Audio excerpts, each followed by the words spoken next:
So అమ్మగారికి చూపించారన్న మీ చూసింది అమ్మ ఏమన్నారు? ఆమెకి ఏడ్చేసింది. ఆమె చాలా బాగుంది, ఏడ్చింది, చాలా హ్యాపీగా ఫీల్ అయింది. Very happy. సో చాలా ఎమోషనల్గా నడుస్తూ ఉందన్నమాట.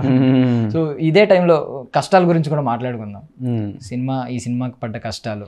అది ప్రతి సినిమాకు పడే కష్టమే. అంటే ప్రతి సినిమాకి ఆ డైరెక్టరు ఆ టీం అంతా పడే కష్టమే. అందరూ సేమ్ పడతారు.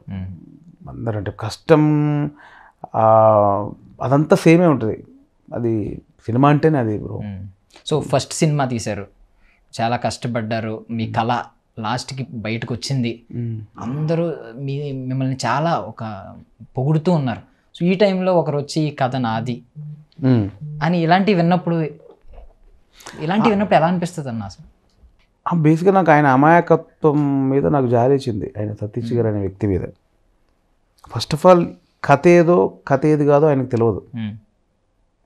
సంస్కృతి సాంప్రదాయాలని కథ అంటే ఎవరు ఇది అనకూడదనే విషయం ఆయనకు తెలియదు.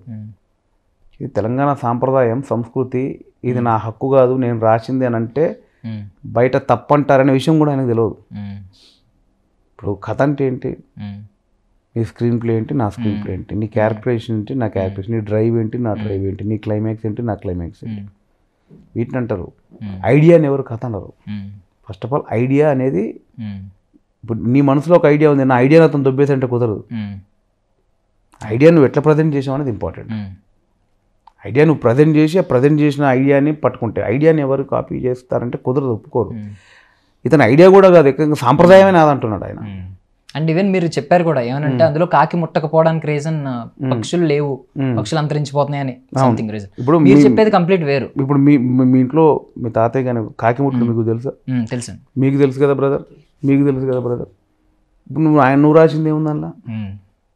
మనందరికి తెలిసిందే, ఒకరి సొత్తు కాదంటున్నది మన సాంప్రదాయం. ఆ విషయం ఆయనకు తెలియదు పాపం. అనవసరంగా బయటకు వచ్చి పరువు తీసేసుకున్నాడు. ఎవరో ఉంటారు కదా చిల్లరగా, చేయి 4 రూపాయలు వస్తాయి పాపం, ఆయనకు తెలియక బయటకు వచ్చి ఇట్లా చేసిండేమో అనిపిస్తుంది నాకు.